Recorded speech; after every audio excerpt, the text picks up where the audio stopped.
வணக்கம். உங்க உடம்புக்குள்ள ஏன் இந்த உலகத்துல இருக்கிற ஒவ்வொரு உயிருள்ள பொருளுக்குள்ளயும் ஒரு ரகசிய உலகம் இருக்குன்னு சொன்னா நம்புவீங்களா? ஆமா, அது ஒரு சின்ன பிரபஞ்சமே கூட. வாங்க, அந்த பிரபஞ்சத்தோட மையப்புள்ளி, அதாவது நம்ம உயிரோட அடிப்படை அலகான செல்ல பத்தி இந்த பகுதியில ரொம்ப விரிவாவே பார்க்கலாம். சரி, ஒரு சுவாரஸ்யமான புதிரோட ஆரம்பிக்கலாம். உங்களுக்கும் நாம சமையலுக்கு பயன்படுத்துற ஒரு வெங்காயத்துக்கும் அப்புறம் கண்ணுக்கே தெரியாத ஒரு சின்ன பாக்டீரியாக்கும் என்ன ஒத்துமை இருக்கும் யோசிச்சு பாருங்களேன். நீங்க, நான், தோட்டத்துல இருக்கிற செடி, பாக்டீரியா, இது எல்லாத்துக்கும் பொதுவா ஒரு விஷயம் இருக்கு. அது என்னன்னு யோசிங்க. இதோட பதில் உங்களை ரொம்பவே ஆச்சரியப்படுத்தலாம். வாங்க, இந்த புதிருக்கு விடை தேடுற நம்ம பயணத்தை இப்போவே ஆரம்பிக்கலாம். நம்ம கதை இப்போ கிட்டத்தட்ட 350 வருஷத்துக்கு முன்னாடி போகுது. அப்போ ராபர்ட் ஹுக் அப்படின்னு ஒரு விஞ்ஞானி அவரே செஞ்ச ஒரு மைக்ரோஸ்கோப் வழியா ஒரு மரப்பட்டையோட சின்ன துண்டை பாக்குறாரு. அவர் பார்த்த அந்த காட்சி அவர் அப்படியே பிரமிக்க வச்சிடுச்சு. அது பார்க்க ஒரு தேன் கூடு மாதிரி குட்டி குட்டி அறைகளா இருந்துச்சு. துறவிகள் தங்குற சின்ன அறைகள் மாதிரி இருந்ததால அதுக்கு லாத்தின்ல செல்லுலே, அதாவது சிறிய அறைன்னு பேர் வச்சாரு. அந்த ஒரு சின்ன விஷயம்தான் நம்மள இந்த மிகப்பெரிய செல் உலகத்துக்குள்ள கூட்டிட்டு போன முதல் படி. ராபர்ட் ஹூக் பார்த்த அந்த சின்ன சின்ன அறைகள் ஒரு மிகப்பெரிய அறிவியல் புரட்சிக்கே விதை போட்டதுன்னு சொல்லலாம். அதுவரைக்கும் நம்ம கண்ணுக்கு தெரியாம மறைஞ்சிருந்த ஒரு ரகசிய உலகம் கொஞ்சம் கொஞ்சமா வெளிச்சத்துக்கு வர ஆரம்பிச்சது. சரி, வாங்க, இந்த ரகசிய உலகத்தோட கதவுகளை திறந்து விஞ்ஞானிகள் எப்படி இந்த புதிரோட மொத்த துண்டுகளை ஒன்னொன்னா கண்டுபிடிச்சாங்கன்னு தெரிஞ்சுக்கலாம். பாருங்களேன், இந்த கண்டுபிடிப்பு ஒரு தொடர் ஓட்டம் மாதிரி இருந்துச்சு. ஹூக் ஆரம்பிச்சு வச்சத ஆண்டன் வான் லீவன்ஹாக் குளத்து தண்ணியில நீந்துற சின்ன சின்ன உயிரினங்களை கண்டுபிடிச்சு அடுத்த கட்டத்துக்கு கொண்டு போனார். அதுக்கப்புறம் கிட்டத்தட்ட 200 வருஷம் கழிச்சு ஷ்லீடன், ஷ்வான்னு 2 விஞ்ஞானிகள் எல்லா உயிரினங்களுமே செல்களால தான் ஆனது அப்படின்னு ஒரு முக்கியமான கருத்தை சொன்னாங்க. கடைசியா விர்ச்சோ செல்கள் தானா உருவாகாது, ஏற்கனவே இருக்கிற ஒரு செல்லிலிருந்து தான் புது செல் உருவாகும்னு சொல்லி இந்த புதிரோட கடைசி துண்டையும் சரியா பொருத்தினார். இப்படி பல விஞ்ஞானிகளோட உழைப்பு தான் செல்ல பத்தின நம்ம புரிதலை ரொம்ப ஆழமாக்குச்சு. இந்த எல்லா கண்டுபிடிப்புகளும் நம்மள ஒரு முக்கியமான உண்மைக்கு கூட்டிட்டு போச்சு. அது என்னன்னா, செங்கல் இல்லாம ஒரு கட்டிடத்தை கட்ட முடியாது இல்லையா? அதே மாதிரிதான் செல் இல்லாம எந்த ஒரு உயிரும் இருக்க முடியாது. அது ஒரு சின்ன செடியா இருக்கட்டும், ஒரு பெரிய விலங்கா இருக்கட்டும், இல்ல நாமளே இருக்கட்டும், நம்ம எல்லாருடைய அடிப்படை கட்டுமான பொருளும் இந்த செல் தான். நம்ம இப்போ பார்த்த எல்லா புரிதலோட மொத்த சாரத்தியம்தான் நாம செல் கோட்பாடு அப்படின்னு சொல்றோம். இது உயிரியலோட மிக முக்கியமான அடித்தளங்கள்ல ஒண்ணு. பார்க்கறதுக்கு வெறும் 3 வரி மாதிரி தெரியலாம், ஆனா இதோட அர்த்தம் ரொம்ப ஆழமானது.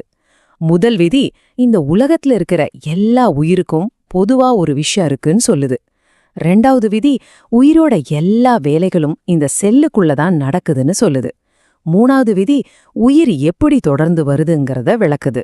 இந்த ஒரு கோட்பாடு தான் உயிரினங்கள் எப்படி உருவாகுது, எப்படி வேலை செய்யுதுன்னு நாம புரிஞ்சுக்கிறதுக்கு உதவுது. சரி, எல்லா உயிரினமும் செல்லால ஆனதுன்னா அப்புறம் அதுங்களுக்குள்ள என்னதான் வித்தியாசம்? ரொம்ப சிம்பிள். சில உயிரினங்கள், பாக்டீரியா, அமீபா மாதிரியானவை ஒரே ஒரு செல்லால ஆனது. அந்த ஒரு செல் தான் அதுக்கு தேவையான எல்லா வேலையும் செஞ்சுக்கும். சாப்பிடுறது, வளர்றது, இனப்பெருக்கம் பண்றதுன்னு எல்லாமே அது ஒண்ணுதான். ஆனா நம்மள மாதிரி பல செல் உயிரினங்கள்ல இது ஒரு பெரிய டீம் ஒர்க். இங்க கோடிக்கணக்கான செல்கள் இருக்கு. ஒவ்வொரு செல்லுக்கும் ஒரு குறிப்பிட்ட வேலை. உதாரணத்துக்கு, நரம்பு செல்கள் தகவலை கடத்துது, தசை செல்கள் உடம்ப அசைக்க உதவுது, தோல் செல்கள் நம்மள பாதுகாக்குது. இது ஒரு பெரிய கம்பெனில ஒவ்வொரு டிபார்ட்மெண்ட்டும் ஒரு வேலையை செய்யற மாதிரி தான். சரி, இப்ப கொஞ்சம் கற்பனை பண்ணி பாருங்க. நாம ரொம்ப ரொம்ப சின்னதாகி ஒரு ஊசி முனைய விட குட்டியாகி ஒரு செல்லுக்குள்ள நுழைய போறோம்னு வச்சுக்கோங்க. அது ஒன்னும் அமைதியான இடம் கிடையாது. அது எப்பவுமே பரபரப்பா இயங்கிட்டே இருக்கிற, ஒருபோதும் தூங்காத ஒரு பெரிய நகரம். வாங்க, அந்த செல்லுலர் சிட்டிக்குள்ள ஒரு டூர் போய் அதோட ஆச்சரியமான நிர்வாகத்தையும் பரபரப்பான வாழ்க்கையும் நாமளே நேர்ல பாப்போம். எந்த ஒரு நகரத்துக்கும் ஒரு எல்லை சுவர் இருக்கும் இல்லையா? அதே மாதிரி செல்லோட எல்லை தான் இந்த பிளாஸ்மா சவ்வு. ஆனா இது வெறும் சுவர் மட்டும் கிடையாது. இது ஒரு திறமையான செக்யூரிட்டி கார்டு மாதிரி. யாருக்கு உள்ள வர அனுமதி கொடுக்கணும், யார வெளியே அனுப்பணும்னு இதுக்கு நல்லாவே தெரியும். செல்லுக்கு தேவையான சத்துக்கள் மாதிரி நல்லவங்கள உள்ளேயும் கழிவுகள் மாதிரி வேண்டாதவங்கள வெளியேயும் அனுப்பும். இந்த மாதிரி தேர்ந்தெடுத்து அனுப்புற திறன் தான் செல்லோட பாதுகாப்புக்கும் ஆரோக்கியத்துக்கும் ரொம்ப முக்கியம். இப்போ நகரத்தோட எல்லைக்குள்ள வந்தாச்சு. உள்ள வந்ததும் நம்ம பாக்குறது ஒரு பெரிய மைதானம் மாதிரி இருக்கிற ஒரு பகுதி. அதுதான் சைட்டோபிளாசம். இந்த ஜெல்லி மாதிரியான திரவத்துல தான் செல்லோட தொழிற்சாலைகள், பவர் ஸ்டேஷன், ஆபீஸ்னு எல்லாமே மிதந்துட்டு இருக்கு. இது சும்மா ஒரு காலி இடம் கிடையாது. செல்லோட வளர்ச்சிக்கும் செயல்பாட்டுக்கும் தேவையான ஆயிரக்கணக்கான கெமிக்கல் ரியாக்ஷன்ஸ் நடக்கிற ஒரு பரபரப்பான இடம் இது. அந்த நகரத்தோட சாம மத்தியில அதோட இதயம் மாதிரி இருக்கிறது தான் இந்த நியூக்ளியஸ். இத நம்ம சிட்டியோட கண்ட்ரோல் சென்டர்னு சொல்லலாம். செல்லோட எல்லா தகவல்களும் அடங்கின டிஎன்ஏன்ற ஒரு பெரிய ப்ளூ பிரிண்ட் இங்கதான் இருக்கு. செல் என்ன செய்யணும், எப்படி வளரணும், எப்போ பிரியணும்னு எல்லா கட்டளைகளும் இங்கிருந்து தான் போகும். ஒருவேளை இந்த நியூக்ளியஸ் இல்லைன்னா அந்த நகரமே என்ன பண்றதுன்னு தெரியாம நின்னுடும். இந்த பெரிய நகரத்தை யார்தான் இயக்குறா? அதுதான் இந்த ஆர்கனல்ஸ். பாக்குறதுக்கு சின்னதா இருந்தாலும் ரொம்ப சக்தி வாய்ந்த கட்டமைப்புகள் இவங்க. ஒவ்வொரு ஆர்கனலும் ஒரு தனி டிபார்ட்மெண்ட் மாதிரி ஒரு குறிப்பிட்ட வேலையை செய்யுது. ஆனா இவங்க தனித்தனியா வேலை செய்யல. ஒரு சூப்பர் டீம் மாதிரி ஒன்னா சேர்ந்து வேலை செஞ்சுதான் இந்த நகரத்தையே உயிர் போட வச்சிருக்காங்க. வாங்க அந்த ட்ரீம் டீம்ல இருக்கிற முக்கியமான ஆட்களை பத்தி தெரிஞ்சுக்கலாம். இங்க பாருங்க, எண்டோபிளாஸ்மிக் ரெட்டிகுலம் ஒரு பெரிய ஃபேக்டரி மாதிரி புரோட்டீன், கொழுப்பு எல்லாத்தையும் உற்பத்தி பண்ணுது. அடுத்து கோல்கி கருவி ஒரு போஸ்ட் ஆஃபீஸ் மாதிரி உற்பத்தி செஞ்ச பொருளை எல்லாம் சரியா பேக் பண்ணி சரியான இடத்துக்கு அனுப்புது. லைசோசோம்கள் தான் நம்ம நகரத்தோட தூய்மை பணியாளர்கள். அப்புறம் மைட்டோகாண்ட்ரியா, இதுதான் நகரத்துக்கே கரண்ட் கொடுக்கற பவர் ஸ்டேஷன். இது எல்லாமே எவ்ளோ பக்காவா ஒன்னா சேர்ந்து வேலை செய்து பாருங்க. இந்த கூட்டு முயற்சி தான் செல்லோட உயிர் நாடியே. நம்ம ஊருக்கு கரண்ட் இல்லைன்னா என்ன ஆகும் யோசிச்சு பாருங்க. அதே மாதிரி தான் செல்லுக்கு இந்த மைட்டோகாண்ட்ரியா. இது செல்லோட பவர் ஹவுஸ்னு சொல்லுவாங்க. நாம சாப்பிட சாப்பாட்டுல இருந்து சக்தியை எடுத்து செல் பயன்படுத்தக்கூடிய வடிவத்துல மாத்தி கொடுக்கறது தான் இதோட வேலை. ஒருவேளை இந்த சக்தி இல்லைன்னா செல்லால நகரவோ வளரவோ ஏன் உயிர் வாழக்கூட முடியாது. மொத்த நகரமும் இருட்டுல மூழ்கி நின்னு போயிடும். அப்போ இந்த மைட்டோகாண்ட்ரியா சக்தியை எப்படி கொடுக்குது? அது ஏடிபி அப்படின்னு ஒரு மூலக்கூறை உருவாக்குது. இதோட முழு பெயர் அடினோசின் ட்ரைபாஸ்பேட். இத செல்லோட எனர்ஜி கரன்சி, அதாவது ஆற்றல் நாணயம்னு சொல்லலாம். நாம எப்படி பணத்தை கொடுத்து நமக்கு தேவையானதை வாங்குறோமோ அதே மாதிரி செல் தனக்கு தேவையான வேலைகளை செய்ய இந்த ஏடிபியை தான் செலவு பண்ணுது.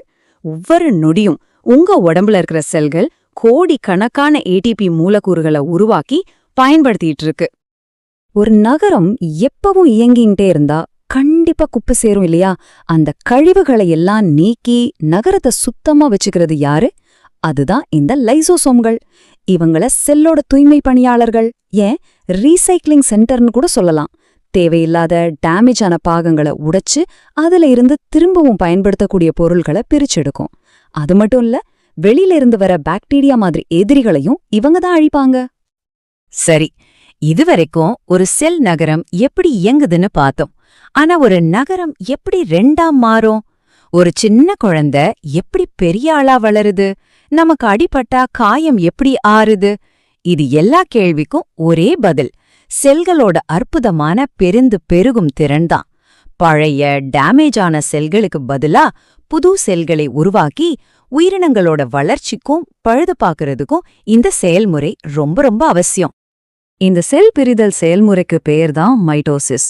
இது ஏதோ தானா நடக்கிற ஒரு விஷயம் இல்ல. இது ஒரு நடனம் மாதிரி ரொம்ப அழகா துல்லியமா படிப்படியா நடக்கும். முதல்ல நியூக்ளியஸ்ல இருக்கிற டிஎன்ஏ தன்னைத்தானே ஒரு காப்பி எடுத்துக்கும். அதுக்கப்புறம் அந்த காப்பிகள் எல்லாம் செல்லோட நடுவுல வரிசையா வந்து நிக்கும். அப்புறமா அதுங்க மெதுவா 2 பக்கமும் பிரிக்கப்படும். கடைசியா செல் 2ஆ பிரிஞ்சு மரபணு அளவுல 100க்கு 100 ஒரே மாதிரியான 2 புது செல்களை உருவாக்கும். நீங்க இந்த வாக்கியத்தை கேட்டு முடிக்கிறக்குள்ள உங்க உடம்புக்குள்ள லட்சக்கணக்கான பழைய செல்கள் இறந்து அதுக்கு பதிலா லட்சக்கணக்கான புது செல்கள் பிறந்திருக்கும்.